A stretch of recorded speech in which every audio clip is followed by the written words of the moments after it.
and for Lake Union Park here by the United Indians of all tribes. I'm going to get into who they are. It's going to share Coast Salish canoe culture and heritage with everybody, Native people, non-Native people, residents, visitors. Anyone interested in learning about Coast Salish canoe culture will be able to come and either drop in or attend a class or attend a carving series and or get in a canoe and go out on Lake Union and paddle it. The United Indians of all tribes is the sponsor.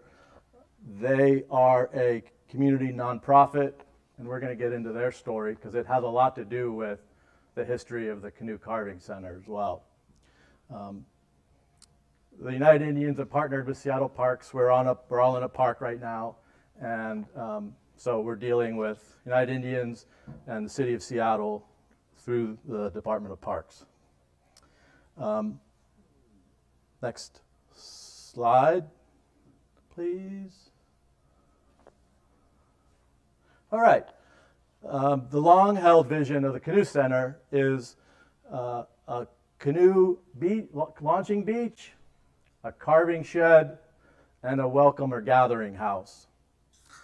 Those are the fundamental parts that have always been a part of this vision.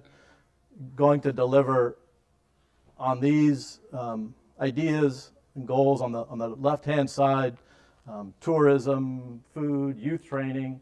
Because the United Indians are a social services organization first, they have big vision for how to kind of load this small little facility with lots of opportunity for residents, visitors, tribal people looking to engage tribal youth and teach them both skills but also how to interface with the public and get some additional skill sets. Next slide. Where is it? It's just over there. The first phase is already built. It's this beach you see. If you were to walk over there, it was built roughly 2008, 2009. Phase 2 is what we're working on right now, and we'll start construction as soon as we can get through permitting. It's the carving house. It's the smaller of the two buildings. The third phase is the welcome house. It's the bigger building, and when fundraising allows, that will be built. The next slide. Where are we? Okay. Hopefully, this looks like a familiar aerial. We are now in the bottom right-hand corner in that rectangle called CWB. And if we were to walk out the door and turn the corner and find our way to the bridge, past the pond, boat racing pond, and turn left and go over the bridge, we would arrive at the site for the Canoe Center. It wasn't always there, and we'll get into that a little bit, but that's where it's going to be. And really, most of the infrastructure is already in place for it in terms of utilities and sidewalks and how you get to it and the parking. So I won't say it's the next phase is simple, because it's not, but it's not in-water work. All the in-water work is done, thankfully. Where will the Welcome Center be? Well, I'll show you. Stay tuned. Next slide. Good question. Oh, is that me? Oh, man. Oh, there we go. Whew. I had eye surgery last summer, so sometimes I see things. This is the carving house. This is the vision at the end of this next phase of construction. You can see the beach, the seawalls existing. There are two fundamental parts to the carving house. First is the main big building you see, the shed facing the water with the big door and the people carving a canoe underneath it. The other piece is the welcome figure. And I can share with you, just as of last week, a carver was selected. His name is James Madison. He's Tulalip tribal member. If you have been to the Tulalip, anything really, and seen carving, but let's say their casino or the High Bulb Cultural Center, you've seen James's work. And so very happy to have him on board, and he'll be doing that figure for the project. Next image. So that's where we're going. How did we get there?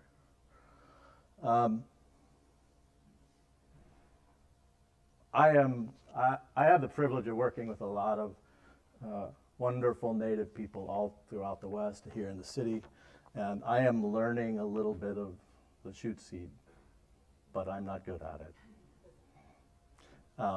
This gentleman here is Chihishohot. Now, that's not correct, and I will cop to that totally. Lake Union John, he had many, many names. This is a guy who was born about 1820 and lived to 1910 and came and went, but this image right here, somewhere between 1890 and 1905, they don't know. He is up by Portage Bay here on Lake Union, doing what his ancestors did on the shores of Lake Union and every body of water here for millennia before Europeans came. So the idea of the Canoe Center is not a new idea, it's just a new manifestation of the long history of this place. Next slide. And here he is, I believe here, paddling. Pretty big cargo canoe somewhere here on Lake Union. So these next set of images are all in the late 19th century. Next image, City of Seattle was founded 1851, I believe. So that gentleman was born before there was a city, was alive during its creation, and lived 60 years to see it grow. In 1891, this is a bird's eye image of a partial image of a larger, very beautiful drawing actually, showing, the northern part of downtown and where we are approximately here at the south end of Lake Union, with the site of the Canoe Center at the end of that arrow. So the city is 40 years old. Lake Union John is, let me do the math, he's 70, and he's still carving. Probably, Portage Bay, so somewhere in the middle top, that arm that hasn't yet been connected to Lake Washington. Next image. And he's just a representation of, hundreds of people that lived here. Right? It's easy, he's a lot of photographs, so it's easy for me to grab onto him. But the Duwamish were everywhere, and Lake Union had prairies that were cultivated by Native people, which will find its way into the design when we get there a little bit later on. This is an amazing image from 1882. Could you look this way as you're talking? Yeah, it's an image from 1882 showing you the south end of Lake Union. I don't know exactly where Center for Wooden Boats would be, maybe in the right foreground here. Scale's kind of hard for me to tell. Those are small buildings, but at the end of my arrow where the bay kind of turns north again, somewhere there is where Canoe Center will be. And if you look hard on a high resolution image, you can see that a lot of logs down stuck at that end of the bay. There's some in the water, there's some on land. That'll become important later on too, because there was a mill or series of mills down along here, but one exactly where the Canoe Center will be sited.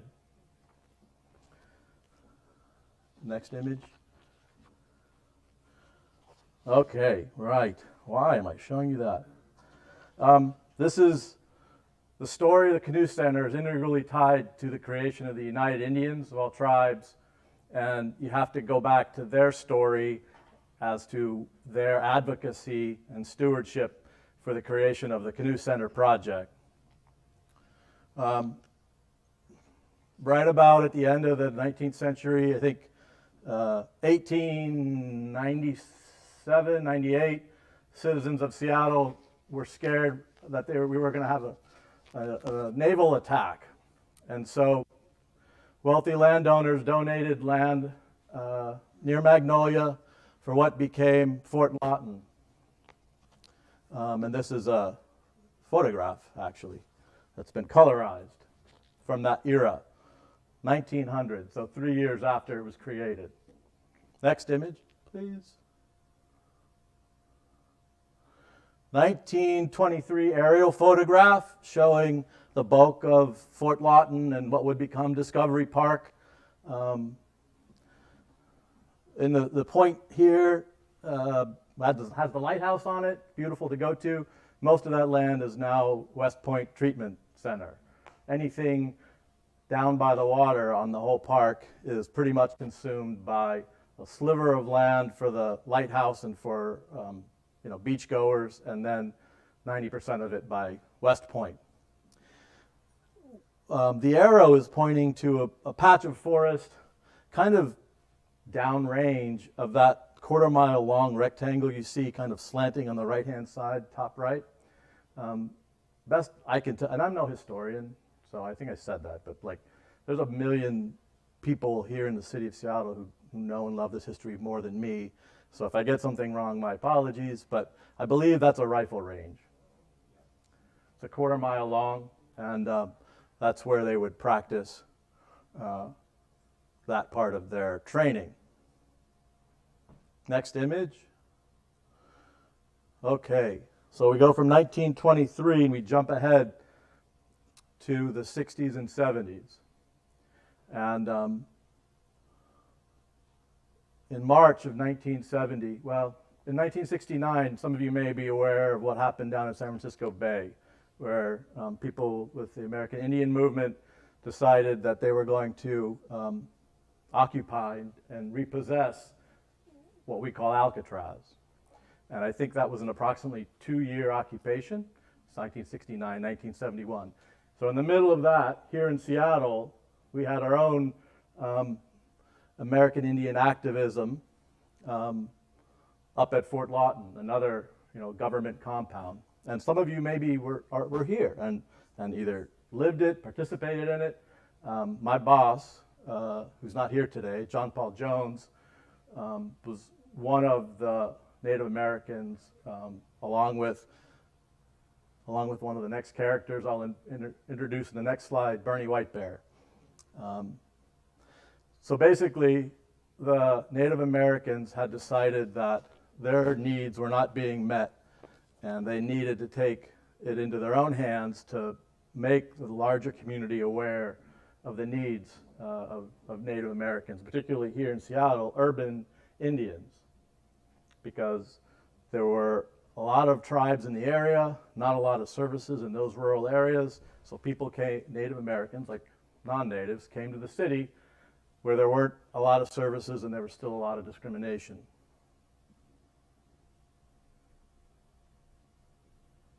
Next slide. One of the leaders of this group was a handsome young man there in the black and white photograph. His name is Bernie Whitebear. He grew up on the east side of the state, but made his way here as a younger man, and along with his, I think Lonnie's an older brother, but I could be wrong. Lonnie Rees, his brother, who's an artist and an additional activist. They were amongst the leaders of this group. And here the photograph shows the mayor receiving a blanket.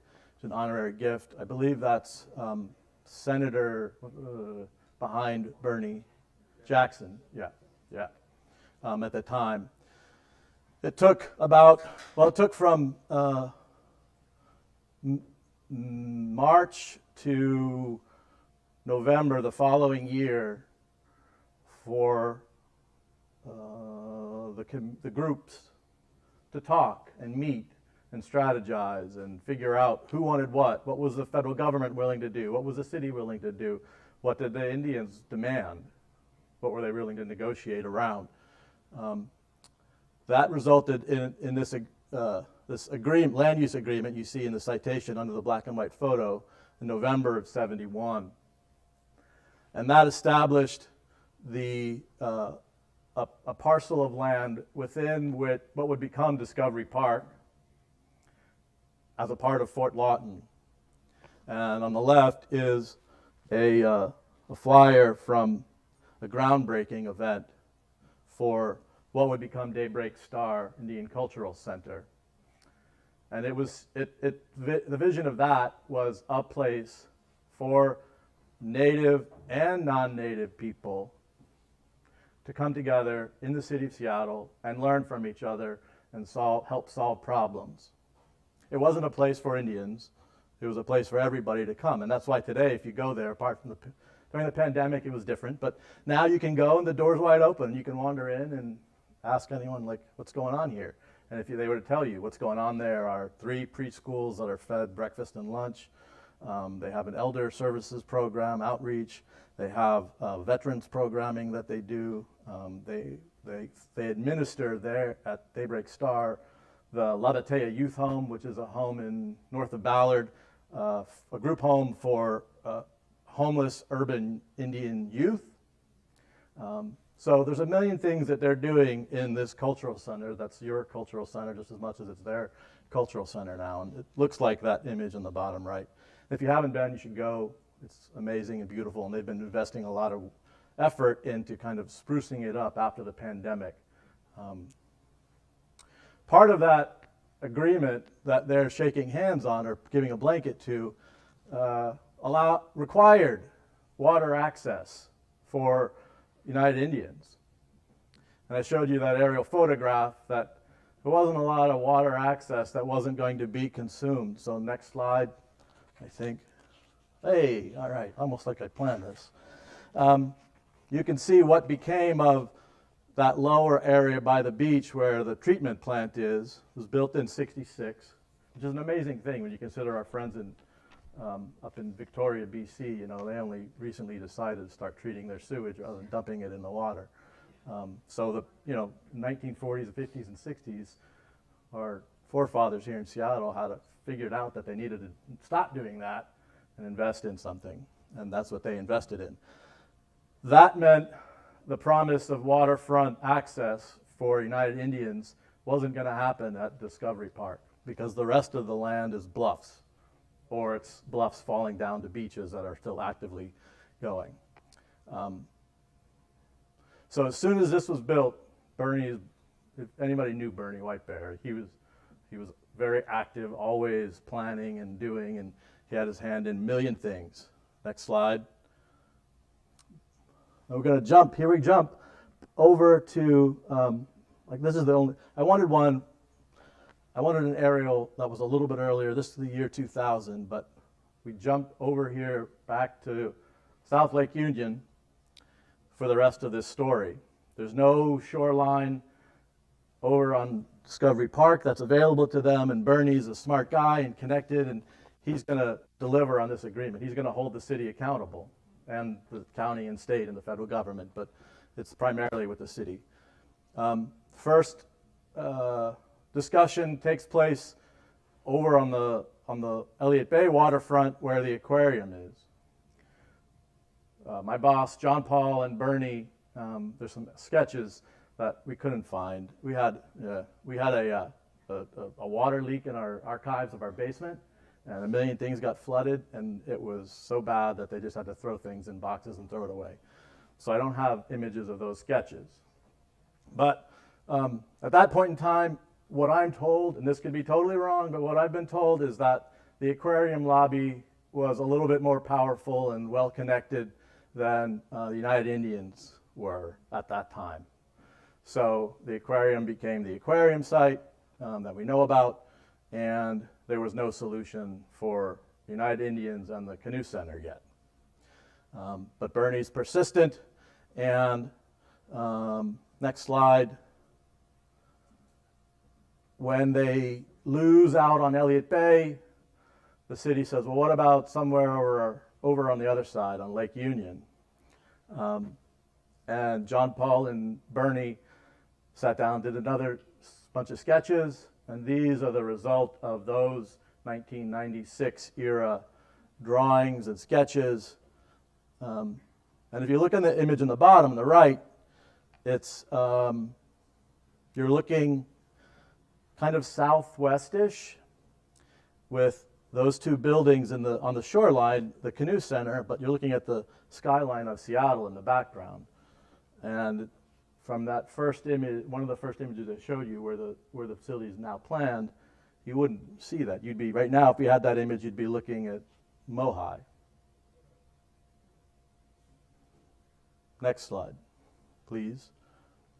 From 1996, the city starts ramping up their planning, and the master plan for South Lake Union, as it was called for most of its life, the master plan gets an update, and that update now includes on the eastern shore of the inlet, right over here. It's hard to read. This is again this is from the Seattle Archives, not Jones and Jones Archives, not because of the flood, but because in like 2017 we had a ransomware attack and lost a bunch of digital files to that. So I had to go and grab this out of the archives, a low resolution image. But I've highlighted what's called the Native American Village, and you can see two buildings, a little bit of a beach immediately to the west of where Mohi is. Year 2000. Next image. So we found a site. City and the United Indians are in rough agreement. Let's do the environmental work. You're doing water work. There's a ton of environmental planning that has to go through to demonstrate that we're going to be doing this in a correct way. So by 2005, that permitting is well underway, and this is just a snapshot from that showing the scheduling planning for the SEPA checklist, State Environmental Protection Agency permitting, that says we're going to make improvements to the Armory, Mohi, 2005, 2006. Also in 2005, 2006, they'll do the first piece of the park that surrounds the Armory. From 2006 to 2008, they would then decorate the infrastructure and plant plants and trees and build walls and do all the nice stuff that we love about the city park here. And then by 2008, 2009, they would start phase 3, other park structures, which included the vision for what became this facility, Center for Wooden Boats, and at the same time, we would do the Northwest Native Canoe Center. We promise it's going to be done. It's going to start in 2008. We put it in writing and submitted it to the state. Next slide. Remember, the slide for Daybreak Star. Daybreak Star opened in 1977. 2007, 30 years later. Park planning being what it is, different community voices come in. They hire great designers from San Francisco, and things move. And one of the things that moved around is there was added definition to what would become Mohi, right? The Armory. They do a substantial renovation, far beyond what they were originally conceiving. So transfer the Armory into a museum facility. Re-envision the entire park, from what the master plan showed, which is kind of, late 80s and 90s, into something very, very different today. And as part of that effort, in 2007, the Canoe Center was moved west, across the inlet, without really any consultation, I'll tell you. It just happened. And that's not uncommon if you work with underserved communities like natives. You'll be happy with what you get, kind of attitude. Which, Native Americans, I work with them a lot, the most resilient, adaptive people I've ever come across. The reason they can survive everything is because they're brilliant, and that brilliance continues in their ability to kind of roll with the punches and take this land and help create their vision on this other parcel that they've been given. But one of the bigger issues was the bridge. And if you know anything about the history of the park, the bridge has been great, and then it's been horrible and out of commission, and then we had to rebuild it. And so the bridge was an issue, and even after it was built, became another issue.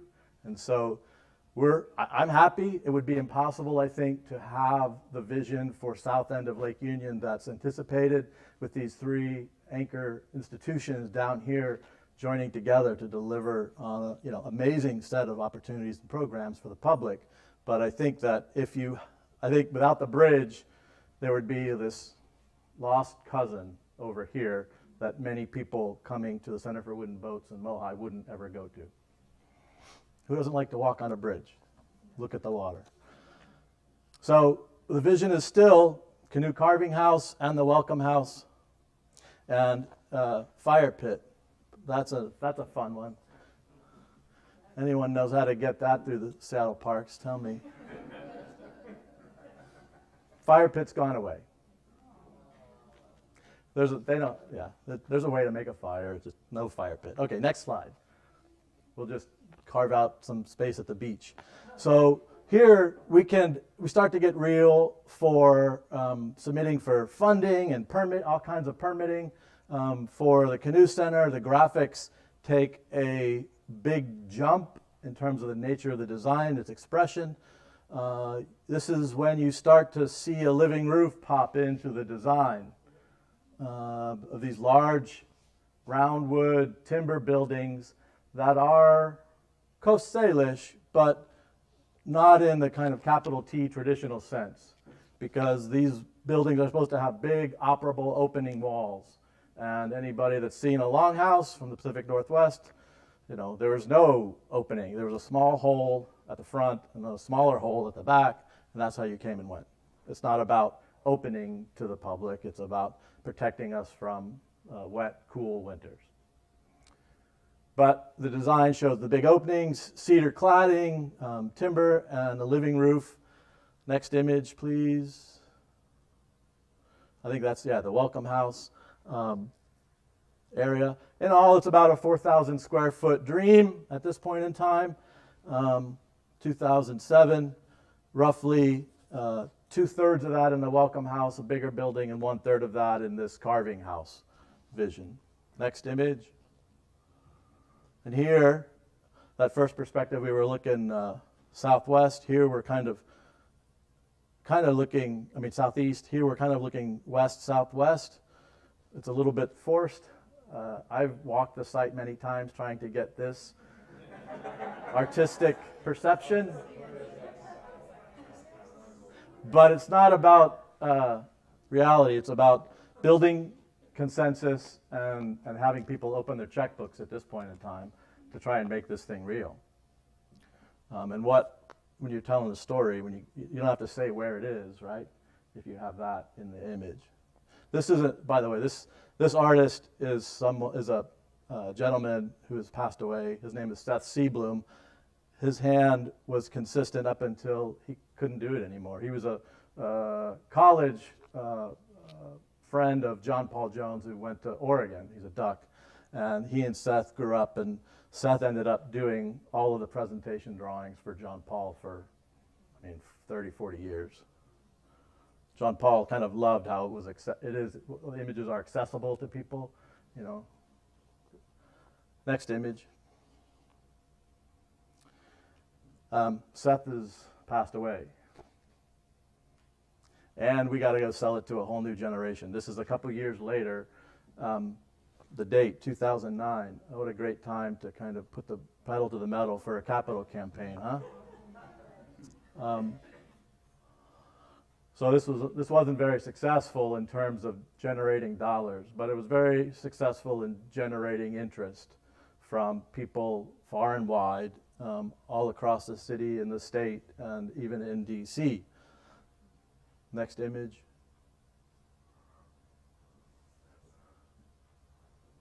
Next image, please.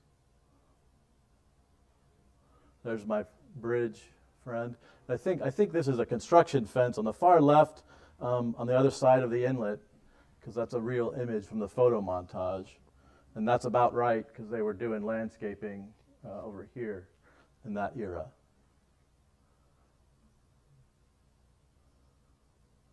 Next image.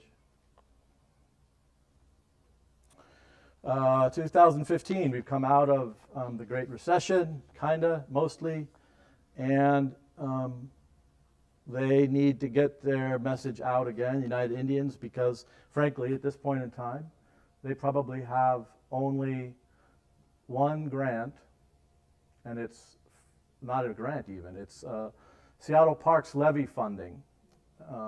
We agree to tax ourselves an additional levy to pay for capital improvements to parks. And the city doesn't have any say in how that money is given out. It's an independent board and agency, and a group of any people can go and lobby the board that makes the selection, and you say, here's my vision and my project, and we need your financial help. And that's what this is a set of documents organized around, going in front of the people who would eventually award the project $700,000 roughly from Seattle Parks levy funding. Next image. So here, this is a little bit of an enlargement of the site plan. You see the beach. The carving house is the building on the right. The welcome house is the one on the left. I'll point out to you these wedgy rectangles. The carving house has a large overhanging roof towards the beach side to the north, and then there's some bathrooms and an entrance lobby, and then there's a big space on the south side with some windows. That is the canoe carving space that's indoors in 2015. And no one at Jones & Jones liked that. But it's a community-driven project in Seattle, and we want this to happen, not the way that we want it to happen necessarily. We're not the bosses of everything. We're just architects. And so there was a lot of negotiation, and some other parties to the project won out with this design of this building with the two carving spaces not next to each other. Next image, please. And here you can see the blow up of that with the shaded area in the left inside facing south here in this image, and the unshaded image on the right hand side as the open air carving area, so to speak, under roof. Next image, please. How am I doing for time? Am I over? Am I okay? Okay. 2022, hey, we're almost here. Yay. So that is us today, now basically. You see the park down in the kind of center, that skewed building for Center for Wooden Boats, south of Mohi with the wonderful landscaping and all the boat moorage.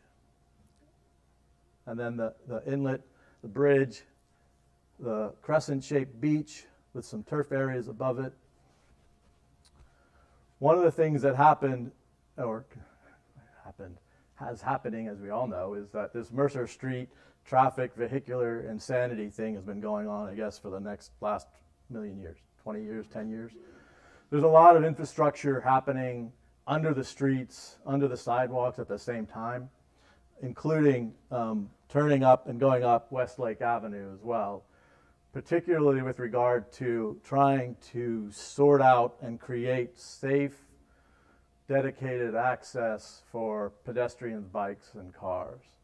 There's a lot of bike commuters that are coming from the north end of the city that come along the waterfront here. And they get to this point, and then they go, some go south, some go north.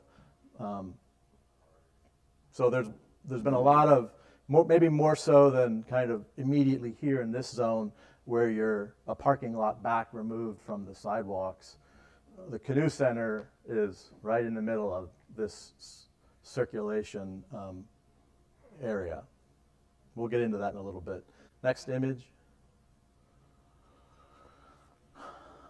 So now it's real, meaning to say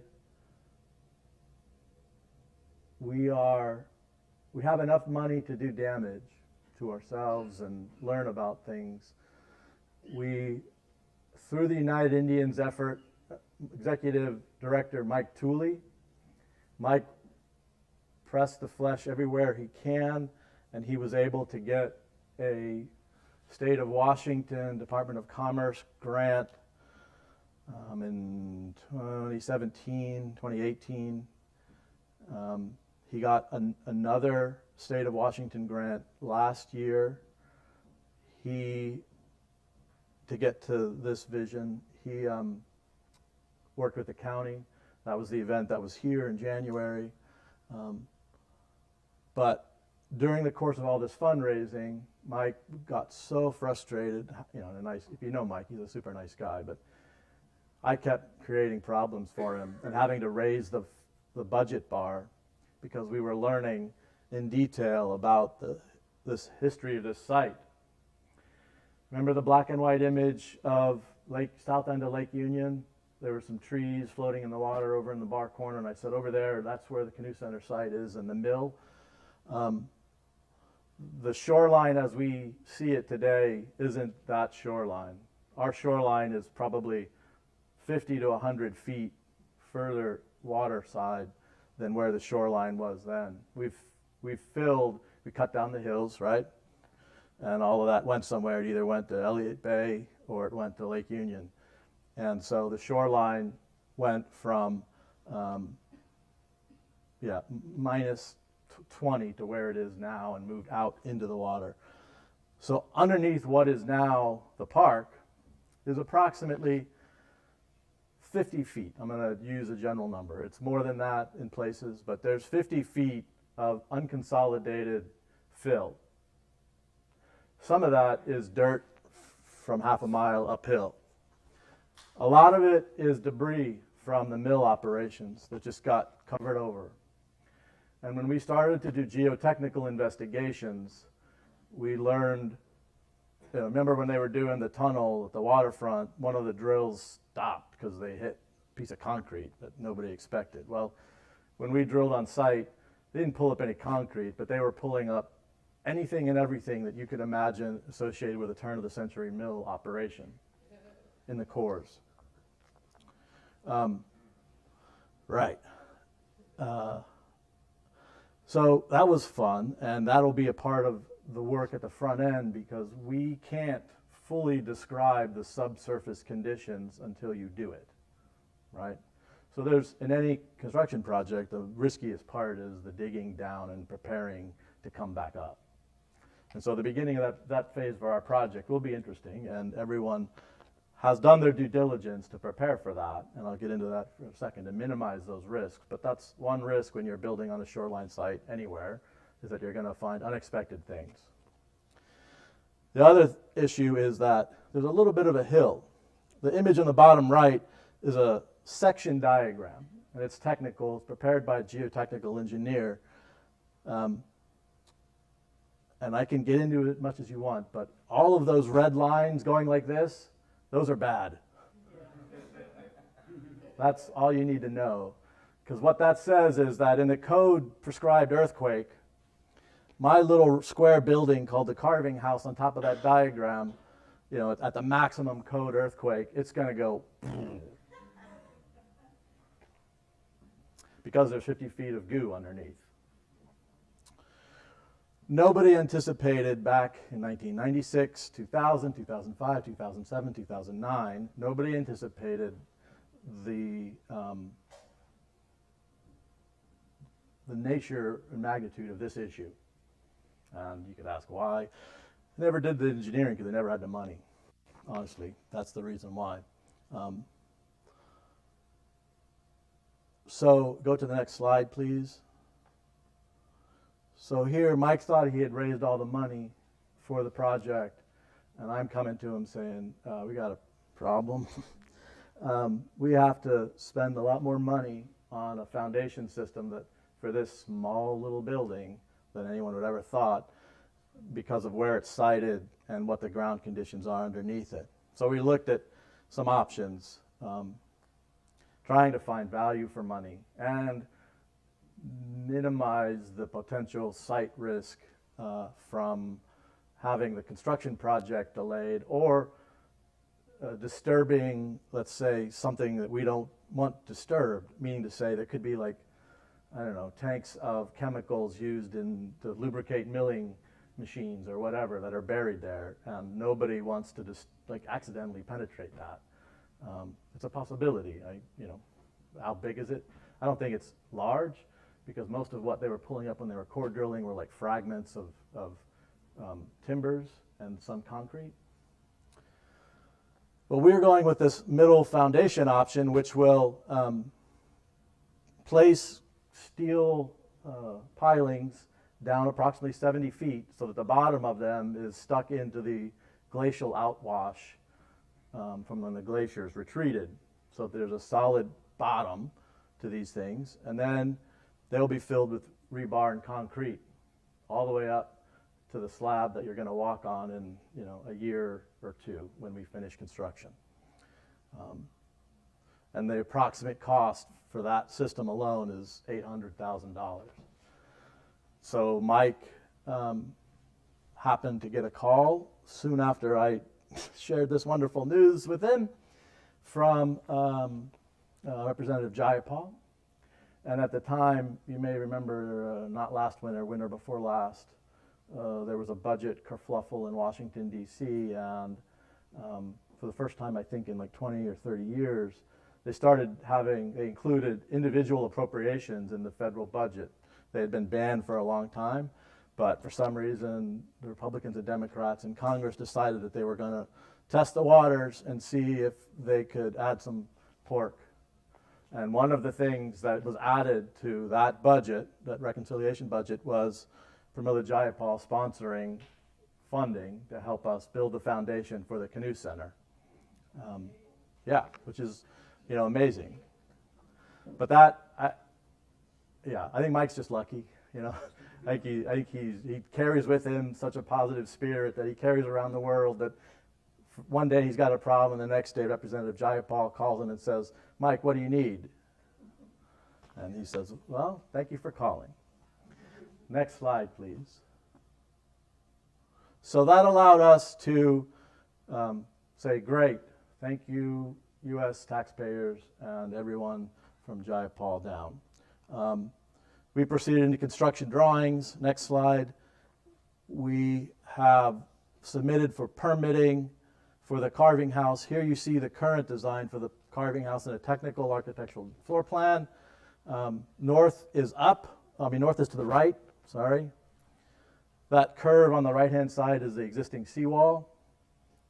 And at this point in time, you'll see that while Mike is raising money and the city is negotiating with United Indians lawyers for a tenant agreement, and all of this important things are happening, the architects have hidden away and changed the floor plan on everybody to get back to something that's a little bit more commonsensical, which says that the outdoor carving area with the big overhanging roof is right next to the indoor carving area with the big door that lets you go from one to the other and have one giant workspace if you want it, rather than two smaller ones.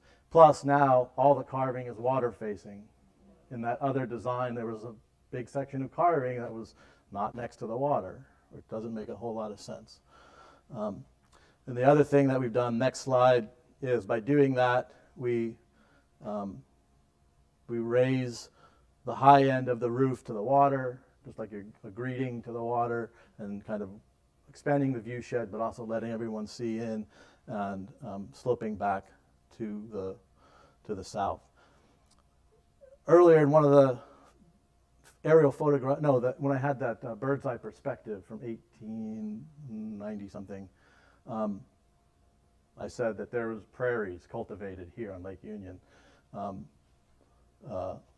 Those prairies don't exist anymore, right? They've been paved over, and University of Washington is in fact one of the partners with the Burke, trying to leverage some of the investments that happen here in the park by calling out place names in their original Lachute seed, but trying to extend that all around Lake Union. And so someday, hopefully, we can see more information as we're biking, walking, rollerblading, whatever, paddling, whatever we're doing, about some of those place names. because there are people that still remember. We are going to pay honor to those prairies by planting blue camas up on the roof, so that in the spring you'll have these moment of amazing blue fireworks, so to speak, on the roof. Seattle Parks doesn't like living roofs. They take a lot of maintenance. They take water. Kids like to throw frisbees up on them and cans and things like that. So there is a significant investment in this that's not just this big, beautiful vision. And there was a real back and forth between the United Indians and Parks representatives that had real world concerns about putting a living roof down here. But like everything, over 50 years, you can negotiate a lot. Next slide. More images here. Next image. And that's how we get back to this. The carving house. It's about 1,000 square feet inside, and that exterior area is about 750 square feet or so. It's not enough. They would love for it to be 3 times the size, but United Indians are adaptive, and they're going to make it work, and it'll be successful, and it'll be great. And on an opening day, hopefully, they'll have something like this with paddlers coming from elsewhere to be welcomed ashore. Next image. So next steps, I'm at number 3. We're engaging with y'all, answering questions, sharing love and vision for all the people, whether you knew it or not, as a taxpayer. You're helping make this happen. We're finishing negotiations with the city. The mayor's made this, after the event that was held here in January, the mayor made this a capital project, one of his priorities, and so it's amazing what that does to streamline things. Thank you, Mayor. So we're completing permitting right now, and once we get the permits in hand, then they can go to bid. That's the way the city system works, because this will be a public project tendered by the city, so it's going to be subject to the rules of all public works, which is great. And then we'll start construction. Everyone wants to know when. I would love to tell you when. It's contingent upon that number 5 right there.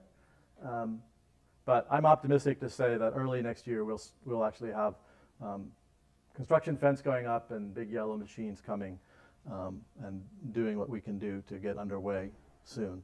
Permitting is very close to be coming to a conclusion. Next slide, I think. Yeah, that's it.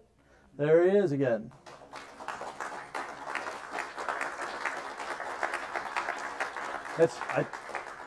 I think that's his wife, Mr. Similar types of community-based projects. And one of the things I love about this project is this timeline that I kind of walked you guys through, because how often do you get to go to the late 1800s or middle 1800s to see the beginnings of your project, especially in like Seattle, the new West here. It's common in other places, but it's wonderful here. This one is unique because of that timeline being so long, starting in 1970 when Fort Lawton happened and that negotiation, because this was a part of that negotiation. So 1971 was when the promise was made, and it's 2023, I think, and we're not there yet. We're close. But working with Native American communities, both with on the reservation and nonprofits like this and everything in between, it can take a while. John Paul's work for Smithsonian to help build the National Museum of the American Indian in Washington, D.C. took over a decade. We're finishing a museum for the Chumash in Southern California near Santa Barbara, and it's 2 weeks ago was the 10-year anniversary of that project. And it's, it'll open in the next several months, but it's not open. So 10 years, yeah, that's quick for me. This one's a little bit longer. Other questions? I have a question. Sure. So, that beach, Yep. we were down there once this summer kayaking, launching kayaks, Yeah. and it was quite crowded with persons with paddle boards, kayaks, Yeah. just swimming. Yeah. you see that purpose coexisting with this? It's layered over. They're supposed, you remember that the question, sorry, you're gonna have to keep doing that. The question is, there's a lot of people that love this little beach, and you were there, and you saw in summer that it can get crowded, and here we're loading it with more activity, right? Right.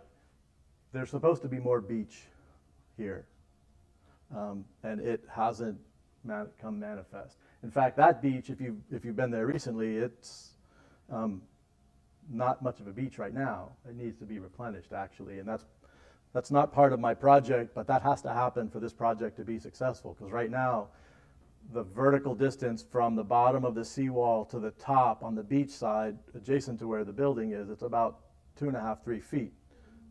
Well, that's not going to work. The beach is supposed to come up to the top. You're supposed to be able to have a group of people carry a canoe from inside to the beach without stepping down or up. So it's going to create a little bit more activity, but the reality is that they're only going to have 2 or 3 canoes here, right? And it takes some work to get them back and forth. So I would expect that because you're adding another cultural institution that people want to check out, it'll be busier, but I don't really expect there to be a significant amount of like boat volume increase just because of the nature of what this is. It's not like you can easily carry your canoe off of your car. You need 6 or 8 stout people to lift one of these things.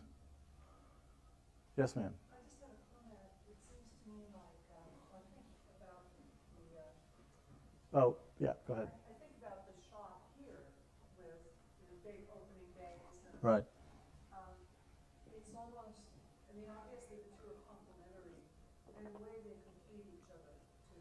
And I find that wonderful. Like, the indigenous boat building and Yeah. the sort of Anglo boat building are both being represented on this site, because those two cultures coming together is kind of the story of Pacific Northwest. Indeed. Yes, ma'am. Two things. One, if you think both indigenous and you're with them, you have a choice of being thrown in the water or to get something else. So they're canoes. But what if someone wants, how are they going to choose who's going to come and build canoes? I know you just chose someone for the carvings. Are there going to be other nations that are going to be able to contribute? Because we just had someone from Colombia here who had to go. Sure. He's like, I want to build my canoe there. Sure. So how's that going to I can't tell you precisely. Oh, right, question. Goodness. I will get it right on the last one, and then you won't have to remind me, and then it'll be over. The question is, what is the process to solicit and engage with carvers to get native carvers to get them here doing their work and sharing it with the public? And the answer is that I can't tell you exactly, but what the United Indians, because they have a board comprised of indigenous people representing all of the regional tribes, just like they selected the artist, I'm confident that they'll be able to come up with a system to solicit, engage that interest. Part of it, the back of house discussion has included, somebody from Lumbee wants to do it, where are they going to live? And so there's been a little bit of conversation as we're dreaming about phase 3, the welcome house. Is there like an artist in residence suite or something that can be added to the program to potentially house the carver, you know? Well, I just want to say my best friend lived at the Nordic Museum for 30 years till they moved, and she still works there. But it was always fun to have her living in the kindergarten room and hanging out, you know. But it's one of those things Yeah. that they built that museum. She says, well, where's my apartment? Right. But it really does need an apartment. It does. It Yeah. does, and so yours needs an apartment. Other questions? Yes, sir. I don't know if this is included in the last one, but would there be opportunity for not Indian people, general public, to learn carving, participate in carving, formal or informal classes in technique? And Yes. So the answer is yes. The question was, will there be opportunities for the non-native public to participate in carving and learn some of the skills and techniques? And yes, that is the intent behind this, both on a drop-in basis, but also on a kind of continuing. You're committing yourself to help do this canoe, and you're gonna show up and help us do this over the duration. So that's the vision, is that both drop-in people can pick up an ads and help, but also you can take a larger role if you're willing to make the commitment. Yes, ma'am. The seaplanes seem loud and stinky from over here, and this center is going to be even closer. Right. Is there any mitigation for noise or diesel fumes for the native people that will be on the cyclone street?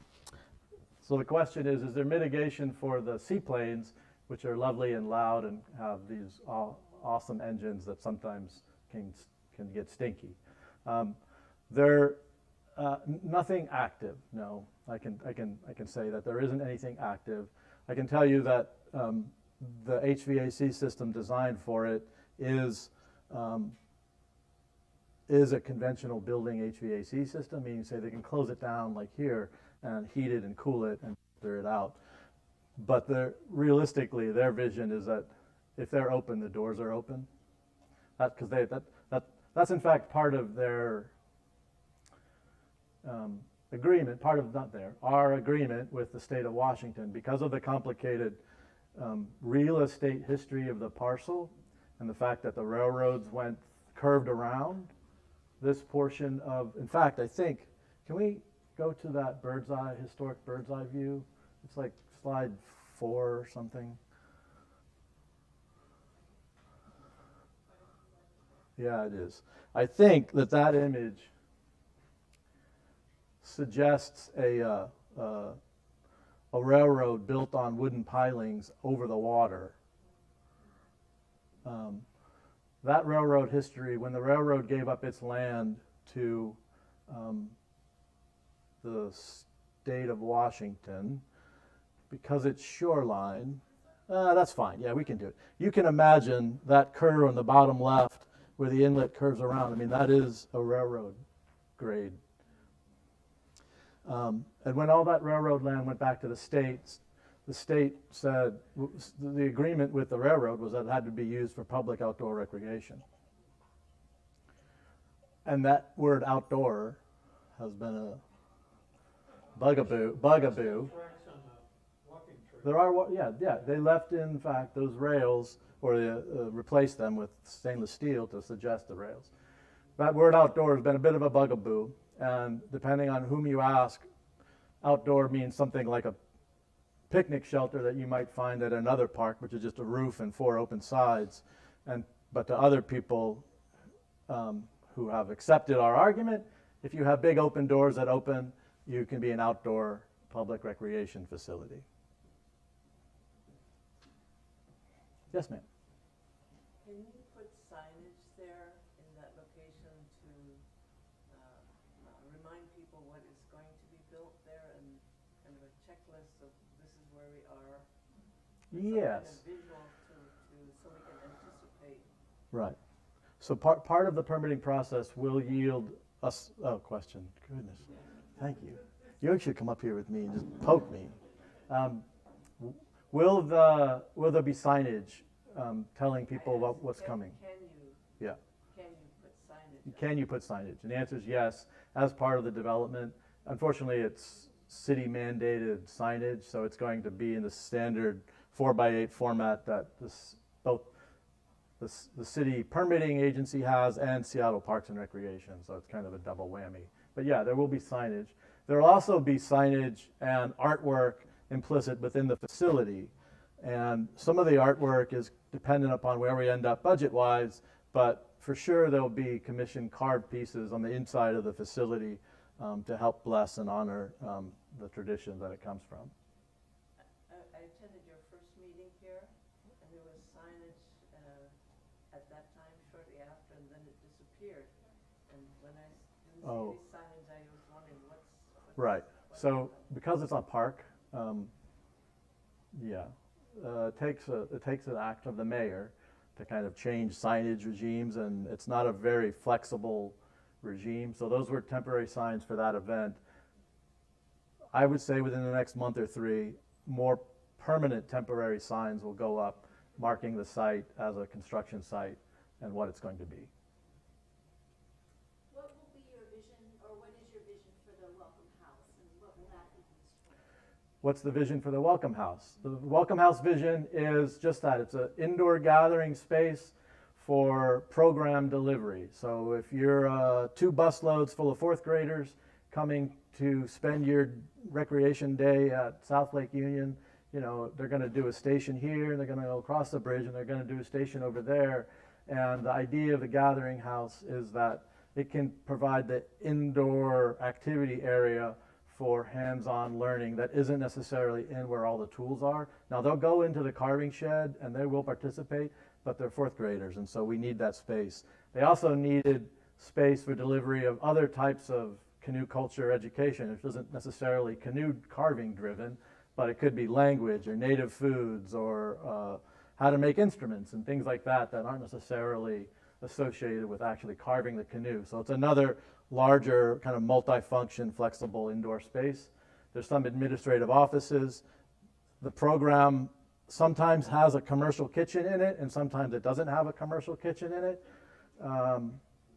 Food is imperative, and you guys have a small little kitchen that you do amazing things out of, but you know, it's a big investment for a space that you need for special events, but then when it's not being used, you've given over a lot of space to something that doesn't necessarily generate revenue.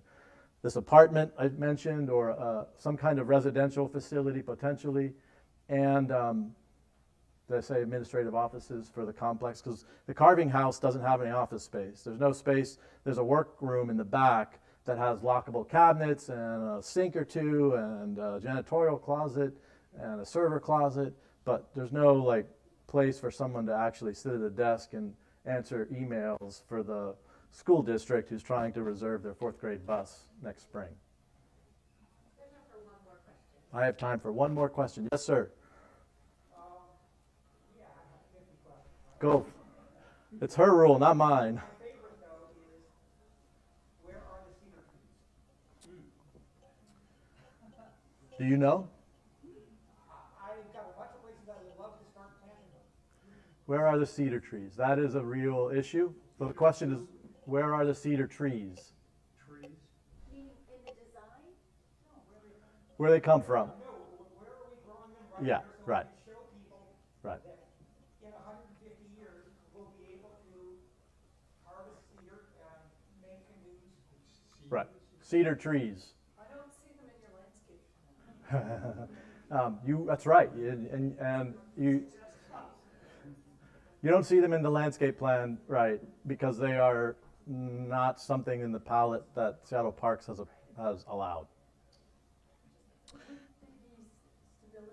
of the land. There are other trees that are coming, just not western red cedar, which is what canoes are made from. I don't think so. I mean, I don't know. That soil is, like I said, are they susceptible to, yeah. I feel bad. I mean, grass does great. The geese are loving it. My hope is that they find a way to manage the geese. I'll just throw Josh? out that there is one rogue cedar tree planted that is not doing very well. I know where it is. So the Seattle Parks, well, some of the argument against evergreens here is that when they're young and immature, they're easy to hide things in and create an unsafe opportunity in a place where there are real homelessness and vandalism issues here at the park. You know, in 50 years, it's not an issue, but in the interim, it could be a management issue. But to go back to the spirit of your question, that's a lovely question. We met with James Madison, the artist, who's going to do that, well, not that welcome figure, his vision of a welcome figure, and he's got that question. Where does it come from? When Daybreak Star was built in the 70s, all of that lumber, the poles, everything but, I think, the concrete and the equipment was donated by the tribes, the regional tribes. Right now, that's not a reality for the bulk of this project because it has to go through the public works process. Daybreak Star didn't happen that way. But that is an important, that's one of the, between salmon and trees, those are the two questions that I think our Native neighbors have for all of us collectively. And there's no easy answer. One more, yeah, go for it. She's just going to cut us off. We're going to read the end of the tape. What role is the Duwamish tribe going to play in the scheme of things? So what role is the Duwamish tribe going to play in this scheme of things? So the Duwamish have been tangentially involved, and it's a delicate dance because they're not federally recognized, right? But this is their land, this is their water, right? Many Duwamish live in the Muckleshoot Reservation right now. And the Muckleshoot are the principal tribe that when it comes to formal government-to-government negotiations, and because this is a public project and it's government-to-government, most of the Duwamish voice for this project comes through the formal government-to-government conversations. Now, this is a United Indians-driven project too, so they're not government, and they're made up of natives from the region and throughout the world. But on the board, most folks are from the region, and so they're constantly talking to their neighbors and cousins and kin and hearing about it. James Madison, the artist, is going to do the figure, even though he is now Tulalip. One of his ancestors lived just north of where the site is. And so I can't give you a wonderful answer about the role of the Duwamish, but what I can tell you is that all of the tribal folks that have been involved in the project, so far, it hasn't become one of those issues where the issue of federally recognized tribes and the Duwamish has become anything that people are arguing or fighting over. It's been a shared vision that Seattle doesn't have a place to share this kind of culture with anybody. And so we got to come together and make it happen so that we can share that with each other. So that's a roundabout answer to your question. Vinny? Thank you. Thank you all. And I'll stick around if you want to ask other questions.